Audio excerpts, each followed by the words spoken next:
Margaret Chen had never imagined she would ever step foot inside the Steinway Concert Hall. The building stood like a fortress of culture on Fifth Avenue, its marble columns and golden doors whispering stories of famous musicians and wealthy patrons. At 52 years old, Margaret was more comfortable with the sterile hallways of St. Mary's Hospital, where she had spent the last 15 years mopping floors and emptying trash bins. But life has a way of throwing curveballs when you least expect them. 3 weeks ago, Margaret sat in the dusty office of her mother's lawyer, surrounded by stacks of papers that smelled like old books and forgotten dreams. Her mother, Anna, had been a quiet woman who cleaned houses for rich families uptown. She never talked much about her past or her dreams, and Margaret always assumed there wasn't much to discuss.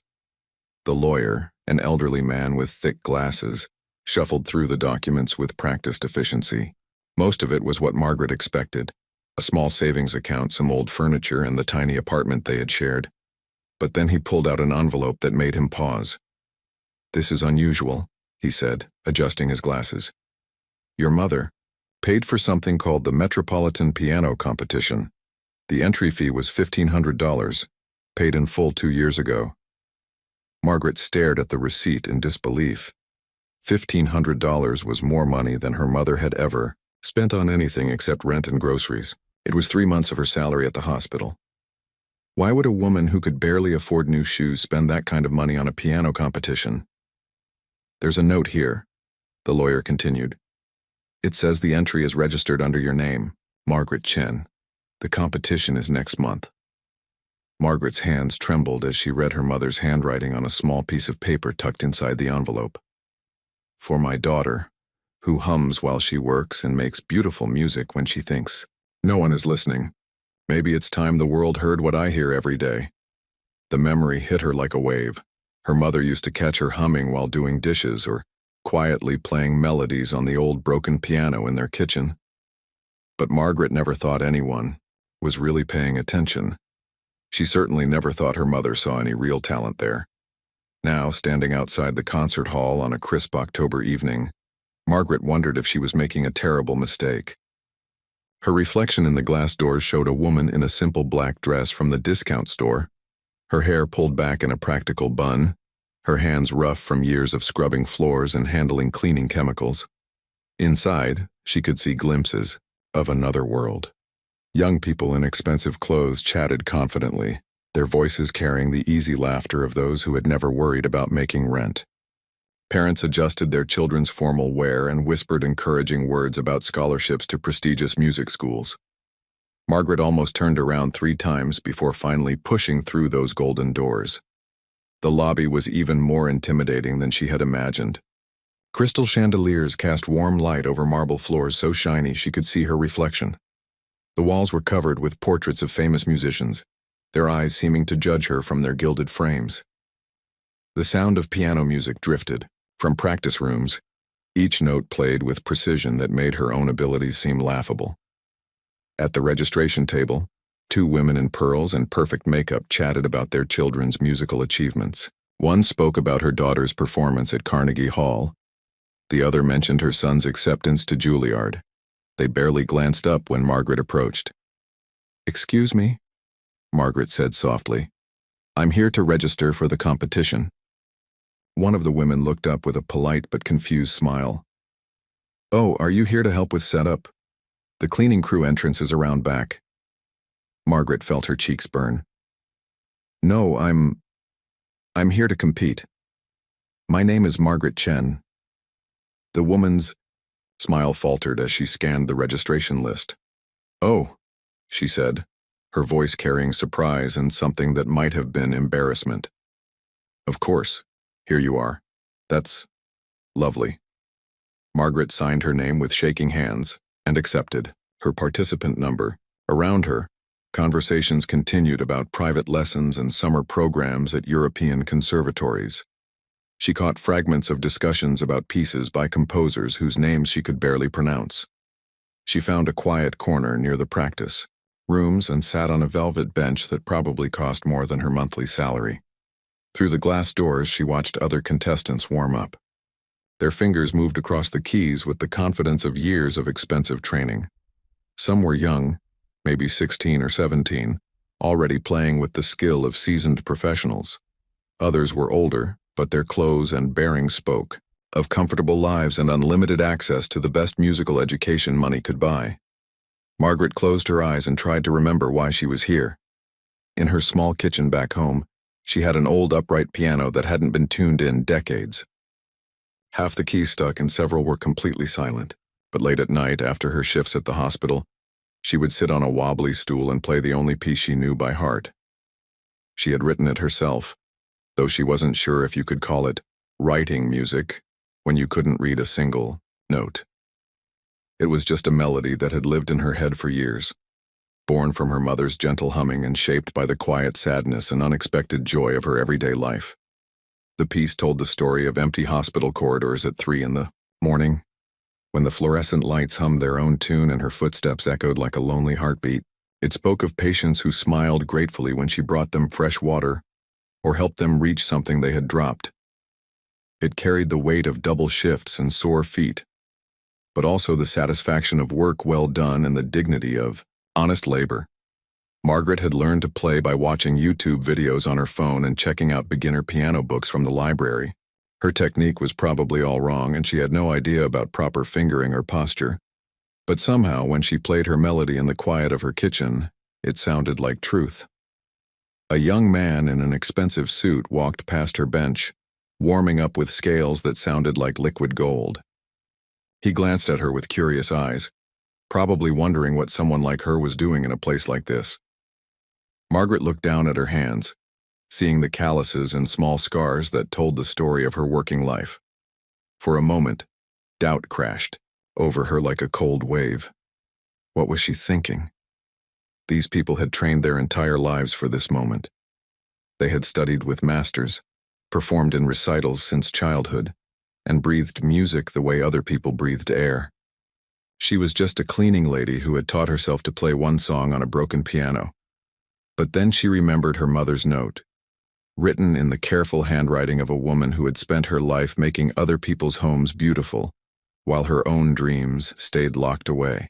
Her mother had seen something in those late-night kitchen concerts, something worth $1,500 and a leap of faith. Margaret opened her eyes and watched the other contestants with new curiosity. Yes, they were skilled. Yes, they belonged, here in ways she never would. But as she listened to their technically perfect warm-ups, she realized something was missing. The notes were flawless, but they didn't tell stories. They displayed skill without revealing souls. Maybe that would be enough to make her different. Maybe being an outsider would turn out to be exactly what this place needed. The announcement echoed through the lobby. Contestants, please take your seats. The Metropolitan Piano Competition will begin in 15 minutes. Margaret stood up, smoothed her simple dress, and walked toward the concert hall, carrying her mother's faith and her own fragile hope into a room full of strangers who had no idea they were about to hear something completely unexpected. The concert hall was even more breathtaking than Margaret had imagined. Red velvet seats stretched in perfect rows toward a stage that seemed to glow under warm spotlights. The ceiling soared high above, decorated with intricate gold patterns that caught the light like scattered stars.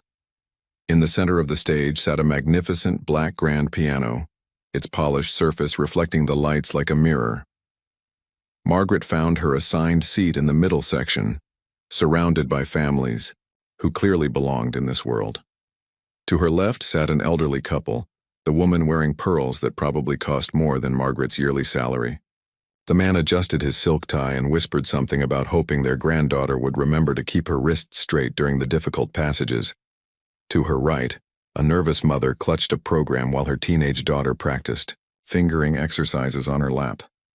The girl's movements were precise and automatic, like she had been doing them since she could barely reach the keys. Margaret noticed the daughter's dress was a beautiful deep blue that probably came from some fancy boutique, and her hair was styled in an elegant bun that had clearly been done by a professional.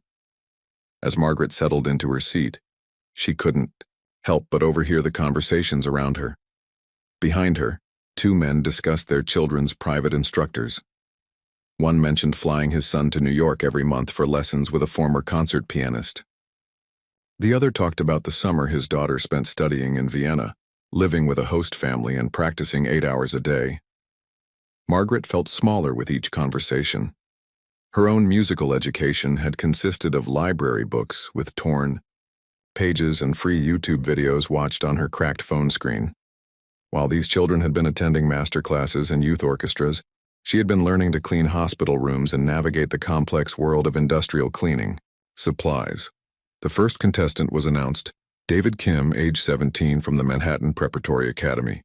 The young man walked onto the stage with the confidence of someone who had performed in front of audiences since childhood. His tuxedo fit perfectly, and he moved with the kind of grace that spoke of years of deportment classes alongside his musical training. David sat at the piano and began playing Chopin's Ballad No. 1. Margaret had heard this piece before in movies and commercials, but she had never experienced it live. The music filled the concert hall with complexity and beauty that took her breath away. David's fingers moved across the keys with impossible speed and precision, never missing a note even during the most challenging passages. The audience sat in respectful silence, nodding appreciatively at particularly difficult sections. Margaret found herself holding her breath during the dramatic climax, amazed at how David made something so technically demanding look effortless. When he finished, the applause was warm and sustained. The judges, seated at a table near the front of the stage, scribbled notes with satisfied expressions. Margaret glanced at the program in her lap and felt her stomach drop. The piece David had just performed was marked as intermediate level. If that was intermediate, what did advanced look like, and what did that make her simple, self-taught melody? The second contestant was Isabella Rodriguez, a college student from the New England Conservatory. She chose Rachmaninoff's Piano Concerto No. 2, though she was performing only the first movement since full orchestral accompaniment wasn't available. Even without the orchestra, the piece was stunning. Isabella's technique was flawless, her interpretation mature and nuanced. She attacked the challenging passages with fierce determination and handled the tender moments with delicate sensitivity. Margaret watched Isabella's hands fly across the keyboard and tried to imagine her own rough, scarred fingers, attempting anything even remotely similar. Isabella had clearly spent years developing the strength and dexterity needed for such demanding repertoire. Her whole body moved with the music, swaying slightly during emotional passages and remaining perfectly still during moments that required absolute precision. When Isabella finished, she received a standing ovation from several audience members. The judges looked genuinely impressed, whispering among themselves and making what appeared to be very positive notes. Margaret noticed that the head judge, a distinguished man with silver hair and an expensive suit, actually smiled for the first time since the competition began. She had read about this man in the program. His name was Victor Petrov, and he was apparently a legendary figure in the classical music world. He had trained students who went on to win international competitions and perform with major orchestras around the globe. His approval could launch a career, while his criticism had reportedly ended more than a few musical dreams. As the evening progressed, contestant after contestant took the stage. There was Chen Wei, a 14-year-old prodigy who played Bach with mathematical precision.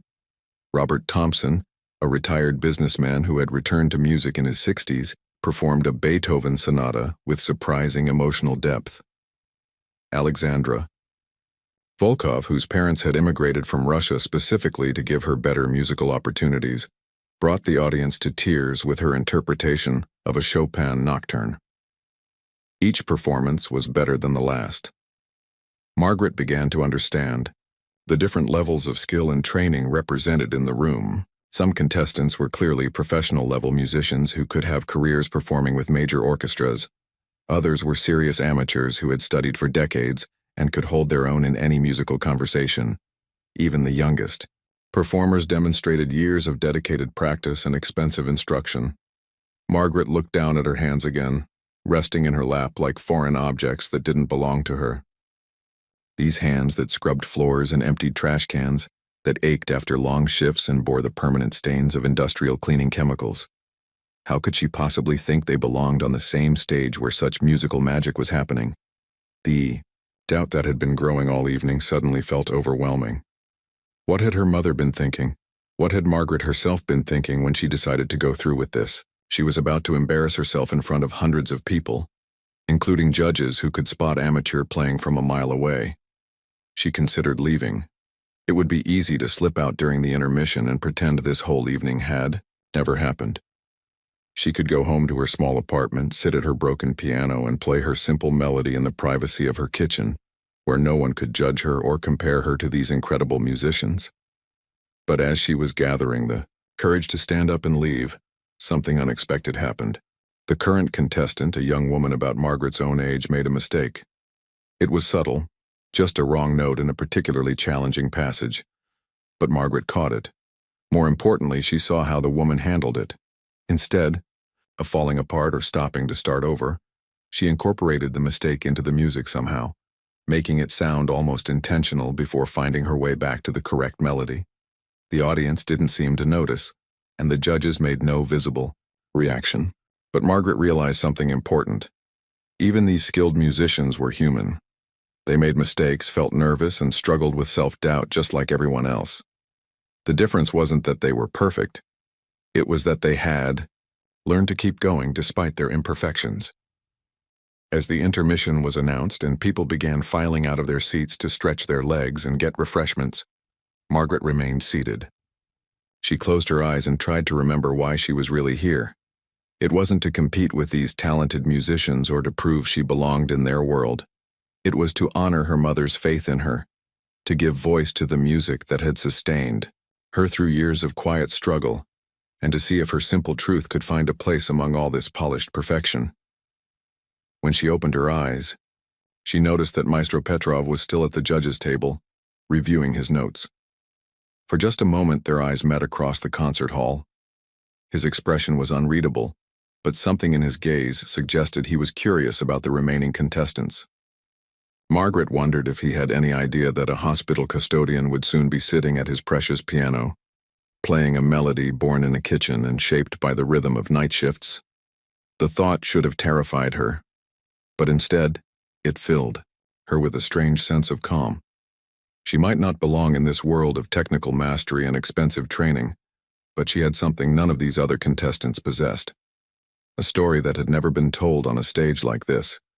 Soon, it would be her turn to tell it. The moment Margaret had been dreading finally arrived. The announcer's voice echoed through the concert hall with practiced elegance. Our next contestant is Margaret Chen. A ripple of confusion passed through the audience. People shuffled through their programs trying to place the name. Margaret could hear whispered conversations around her as she stood up from her seat. Someone behind her asked their companion, "Is she the one from the music academy uptown?" Another voice responded with uncertainty, "I don't think so. I've never heard of her." Margaret's legs felt unsteady as she made her way down the aisle toward the stage. Each step seemed to echo louder than it should, even though the carpet muffled most sounds. She was acutely aware of hundreds of eyes following her movement, trying to figure out who she was and where she fit in this world of musical excellence. The stage lights were brighter than she had expected. As she climbed the steps, the warmth hit her face and made her squint slightly. The grand piano looked even more magnificent up close, its black surface so perfectly polished that she could see her reflection staring back at her with wide, nervous eyes. Margaret approached the piano bench and paused. She had practiced this moment in her mind countless times, but nothing had prepared her for the reality of it. The silence in the concert hall was complete now, expectant and somehow heavy. She could feel the weight of the judge's attention, particularly Maestro Petrov's piercing gaze. She sat down carefully on the bench and immediately realized it was too high for her. Most of the previous contestants had been taller, and the bench had been adjusted for them. Margaret looked around uncertainly, not sure if she should ask for help or try to adjust it herself. A technician noticed her difficulty and quietly came onto the stage to lower the bench to the proper height. Even this small moment felt embarrassing. Margaret's cheeks burned as she realized how out of place she must look. The other contestants had moved onto the stage with confidence, knowing exactly how to adjust their posture and position themselves for optimal performance. She was fumbling with basic logistics. Once the bench was properly positioned, Margaret placed her hands on her lap and took a deep breath. She looked out at the audience and felt a wave of panic wash over her. These people were expecting something special, something worthy of this beautiful hall and this prestigious competition. What could she possibly offer them? For 30 years, her music had lived in the small, cramped kitchen of her apartment. The old upright piano she played on was missing several keys and hadn't been tuned since before she bought it secondhand 15 years ago. The walls were thin, and she always played quietly so as not to disturb her neighbors. Her audience had consisted of nobody but herself, and sometimes her mother, who would pause in her evening routine to listen from the doorway. But now, sitting at this magnificent instrument in front of hundreds of strangers, Margaret felt the familiar pull of her melody. It was still there, patient and waiting, like an old friend who had traveled with her from her kitchen to this grand stage. She placed her hands on the keys for the first time. The touch was completely different from her old piano.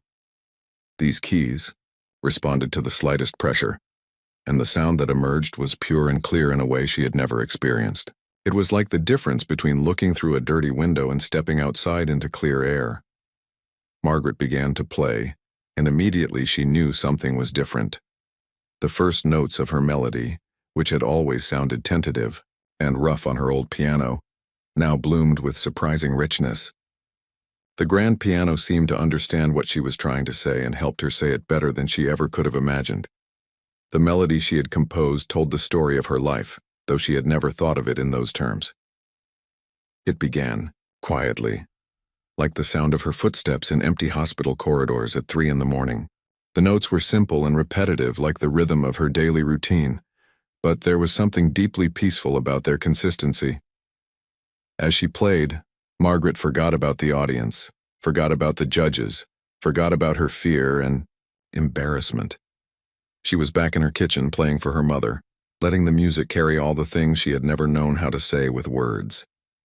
The melody spoke of long shifts and aching feet, of small kindnesses shared with patients who were frightened and alone, of the dignity found in honest work even when that work was invisible to most of the world. The music began to build, not with technical complexity like the pieces the other contestants had performed, but with emotional weight. Margaret's rough hands, which had seemed so out of place moments before, now moved across the keys with surprising grace. Her fingering was unconventional, and her technique would have made any classical instructor wince, but somehow it worked. The music that emerged was raw and honest in a way that perfect technique could never achieve. In the audience, people began to lean forward in their seats. This wasn't what they had expected. There were no impossible runs of notes, no dramatic flourishes that showcased years of training. Instead, there was something much more rare: complete authenticity. Margaret wasn't trying to impress anyone or prove anything. She was simply sharing a piece of her soul.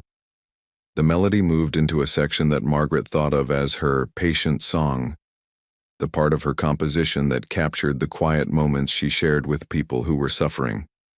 There were the elderly patients who just wanted someone to listen to their stories, the young mothers worried about their children, the workers like herself who came to the hospital after accidents and tried to maintain their dignity even when they were scared and in pain.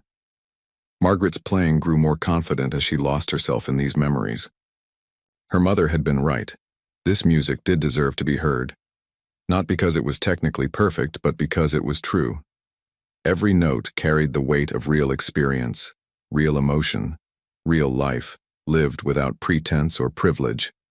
The I section of her composition that followed was perhaps the most personal. It was the melody she had played on the night her mother died, sitting alone in their kitchen while the funeral home took care of the arrangements. It was music born from grief, but also from gratitude for a woman who had worked hard her entire life and somehow still found the energy to believe in her daughter's dreams. As Margaret played this section, she could feel something shift in the concert hall. The silence was no longer polite or expectant. It was engaged, even moved. People weren't just listening anymore, they were feeling. Some audience members found themselves thinking of their own mothers, their own struggles, their own moments of quiet perseverance. The melody began to climb toward its climax, and Margaret felt a surge of confidence she had never experienced before. This grand piano was allowing her to express things her old kitchen instrument never could. The note soared and filled the concert hall with a sound that was simultaneously simple and profound. Margaret realized that she wasn't just playing for the audience anymore. She was playing for every person who had ever felt invisible, every worker who had ever been overlooked, every dreamer who had ever been told they didn't belong. Her music was giving voice to experiences that rarely made it onto stages like this one. As the piece approached its ending, Margaret allowed herself one glance at the judges' table. What she saw there gave her the final burst of courage she needed to bring her melody home. What Margaret saw at the judges' table took her breath away. Maestro Victor Petrov had set down his pen completely. His weathered hands, which had been busy scribbling notes throughout every other performance, now lay still on the table. His eyes, sharp and analytical throughout the evening, had softened into something Margaret couldn't quite identify. Was it surprise? Recognition? Something deeper? The other judges seemed frozen too. The woman to Petrov's left, a renowned piano instructor from the city's most prestigious music academy, sat with her mouth slightly open. The third judge, a music critic whose reviews could make or break careers, had stopped writing entirely and was leaning forward in his chair as if trying to get closer to the music. But it was Maestro Petrov's reaction that gave Margaret the courage to continue. This man, who had heard the world's greatest musicians and trained students who performed in the finest concert halls, was listening to her kitchen melody with the same intensity he might give to a master's composition. There was something in his expression that Margaret had never seen directed at her before in her entire life. Respect. As Margaret's melody moved into its final movement, she felt a transformation happening not just in herself, but in the entire concert hall. The piece she was playing spoke of quiet strength, of finding beauty in ordinary moments, of the music that exists in everyday life if you know how to listen for it. It was the sound of rain on hospital windows during long night shifts, the rhythm of her mother's breathing as she slept in the chair after double shifts cleaning houses, the gentle melody of kindness shared between strangers who understood struggle. Margaret's hands moved across the keys with growing confidence.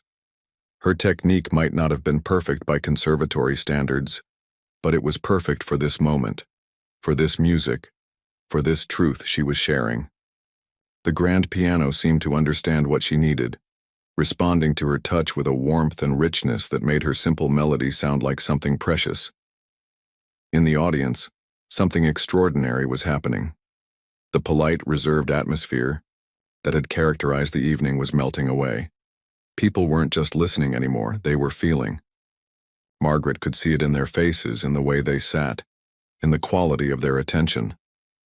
An elderly man in the third row, who had looked bored during some of the more technical performances, now had tears streaming down his cheeks.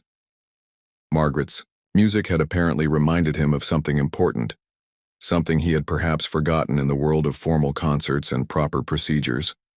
A young woman who had been checking her phone earlier was now completely still, her device forgotten, in her lap. Her eyes were closed and she was moving slightly with the music, as if it was speaking directly to some part of her soul that rarely got acknowledgement in places like this. Even the other contestants, who had been waiting nervously for their own turns or critiquing each other's performances, were now completely absorbed in what Margaret was creating. They had all performed pieces by famous composers, demonstrating their technical skills and musical training. But Margaret was doing something none of them had attempted. She was sharing her own voice, her own story, her own truth. Maestro Petrov found himself transported back to why he had fallen in love with music in the first place. He had spent decades in the formal world of classical performance, where technique and tradition reigned supreme. He had trained hundreds of students to play the great compositions with precision and style, but he couldn't remember the last time he had heard music that felt this purely honest. Margaret's composition reminded him of his own childhood in Eastern Europe, where his grandmother would hum folk melodies while doing household chores. Those simple songs had carried the weight of history, the stories of ordinary people who found ways to create beauty even in difficult circumstances. He had almost forgotten that music's greatest power wasn't in its complexity, but in its ability to connect human hearts across all barriers. As Margaret's piece built toward its climax, The maestro felt something he hadn't experienced in years, the thrill of discovery. Here was a musician who had something genuinely new to offer, not because she had mastered some incredibly difficult technique, but because she had learned to translate lived experience into sound in a way that was completely authentic. The melody reached its highest point, and Margaret allowed herself to play with a freedom she had never felt before. The notes soared through the concert hall, carrying with them all the dreams deferred, all the quiet dignity of invisible work, all the love that existed in small apartments and hospital corridors and kitchen concerts performed for audiences of one. Margaret thought of her mother as she played these final, soaring passages. Anna Chen had spent her life cleaning other people's homes, making their spaces beautiful, while her own dreams stayed locked away. But she had seen something in her daughter's late-night piano playing, something worth $1,500 and a leap of faith. She had believed that Margaret's simple melody deserved to be heard in a place like this, by people like these. The music began its gentle descent toward the conclusion, and Margaret could feel the entire concert hall moving with her. This wasn't just a performance anymore. It was a shared experience, a moment of recognition that music's true power lay not in showing off technical skills, but in revealing the human heart. Maestro Petrov realized he was holding his breath. In 40 years of judging musical competitions, he had heard countless performances that demonstrated superior technical ability. He had listened to students play the most challenging pieces in the classical repertoire with breathtaking skill. But he couldn't remember the last time he had heard music that made him feel this deeply connected to why music mattered in the first place. As Margaret's melody wound toward its final notes, the maestro found himself thinking about all the talented musicians he had encountered over the years who could play anything you put in front of them, but who had never learned to speak with their own voice. Here was a woman who had taught herself to play on a broken piano in her kitchen, and she had somehow discovered something that eluded many professionally trained musicians: the courage to be completely, authentically herself. The last notes of Margaret's composition hung in the air like a prayer. The silence that followed was unlike anything that had occurred during the entire evening. It wasn't the polite pause before applause. It was the kind of silence that follows a profound truth, when everyone needs a moment to absorb what they have just experienced. Margaret sat at the piano, her hands still resting on the keys, hardly believing what had just happened. She had played her simple melody, the one born in her kitchen and shaped by her ordinary life, in front of hundreds of people in one of the city's most prestigious concert halls. And somehow, impossibly, it had worked. Then Maestro Victor Petrov did something he had never done in decades of judging competitions. He rose to his feet, his face transformed by emotion, and began to applaud with the kind of enthusiasm usually reserved for the world's greatest artists. The sound of Maestro Petrov's applause broke the spell that had fallen over the concert hall. Like a dam bursting, the entire audience erupted into thunderous applause. People didn't just clap, they rose to their feet in waves, starting from the front rows and spreading backward until the entire hall was standing. Margaret sat at the piano bench, overwhelmed and almost unable to process what was happening. The applause went on, far longer than it had for any other contestant. Margaret could see tears streaming down faces throughout the audience. The elderly man who had been crying during her performance was now applauding so enthusiastically that his wife had to steady him. The young woman who had been on her phone earlier was wiping her eyes with a tissue, while clapping with genuine emotion. Even the other contestants were standing and applauding. These were musicians who had spent their entire lives perfecting their craft, and they recognized something special when they heard it. A teenage violinist who had performed earlier was crying openly. A college student who had played a complex Rachmaninoff piece was shaking his head in amazement, as if he couldn't quite believe what he had just witnessed. Margaret slowly stood up from the piano bench, her legs still shaky from the intensity of the performance. She looked out at the sea of faces, all turned toward her with expressions of appreciation and respect. For the first time in her 52 years, Margaret Chen felt truly seen. The competition continued with the remaining contestants. But something had fundamentally changed in the atmosphere of the evening. The performances that followed were technically excellent, but they seemed to pale in comparison to the raw honesty of what Margaret had shared. The audience listened politely, but you could sense they were still thinking about the hospital custodian who had played her heart out on the grand piano. When all the contestants had finished, the judges retired to deliberate. Margaret found herself surrounded by people who wanted to talk with her. For someone who had spent most of her life being invisible, the attention was almost overwhelming. A well-dressed woman approached her with genuine curiosity. "I have to ask," she said, "where did you study? That composition was extraordinary." When Margaret explained that she had taught herself using library books and YouTube videos, the woman's eyes widened in disbelief. A young man who had performed earlier in the evening came up to shake her hand. "I've been playing piano for 15 years, he said, "and I've never heard anything like that. How long did it take you to write that piece?" Margaret smiled and told him it had grown slowly over many years, shaped by her daily experiences and the quiet moments of her life. Maestro Petrov appeared beside her before she realized he was approaching. Up close, he was smaller than he had seemed on stage, but his presence was even more commanding. His eyes, which had been analytical and distant throughout most of the evening, now held warmth and genuine interest. "Ms. Chen," he said, his accent giving her name a formal elegance she had never heard before. "I must speak with you. What you played tonight, where did it come from?" Margaret found herself telling him about her mother, about the broken piano, in their kitchen, about the late-night sessions after hospital shifts when she would play quietly, so as not to wake the neighbors. She told him about learning from library books with missing pages and watching free videos on her phone during break times at work. Maestro Petrov listened with the same intensity he had shown during her performance. When she finished, he was quiet for a long moment. Then he said something that would stay with Margaret for the rest of her life. "In 40 years of teaching and judging, I have heard thousands of musicians play the works of great composers. But tonight you showed me something rarer. You showed me a great composer playing her own work." The results of the competition were announced an hour later. Margaret placed third overall behind two conservatory students who had performed technically flawless renditions of classical masterpieces. But as the maestro read the results, he did something unprecedented. He set aside his prepared remarks and spoke directly from his heart. "Tonight we have heard exceptional musical skill," he said, his voice carrying clearly through the concert hall. "But we have also heard something far more precious. We have heard the voice of authentic human experience transformed into music." The third-place winner, Margaret Chen, has reminded us all why music exists in the first place.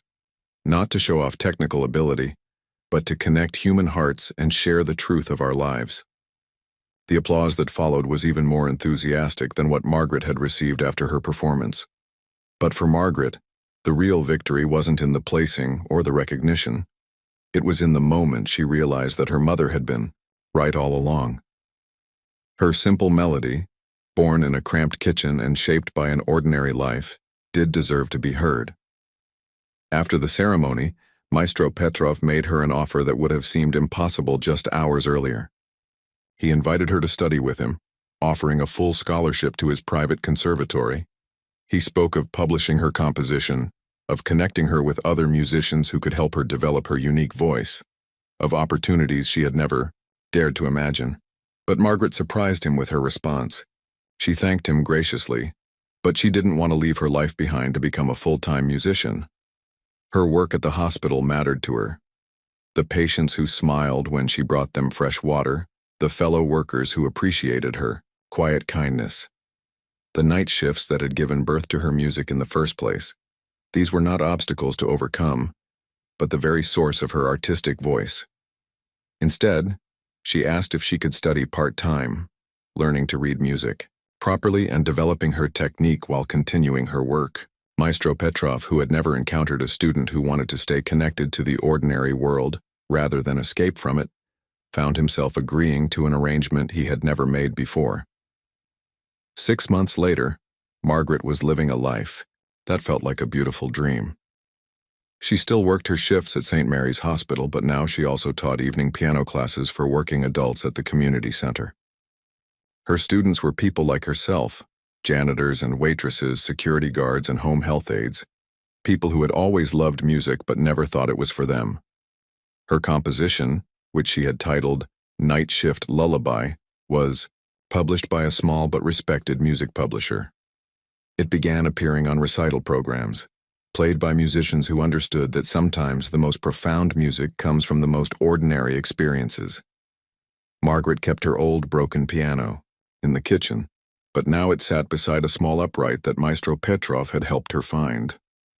Some evenings, she would play her original melody on the old piano, remembering her mother and the journey that had brought her to that magnificent stage.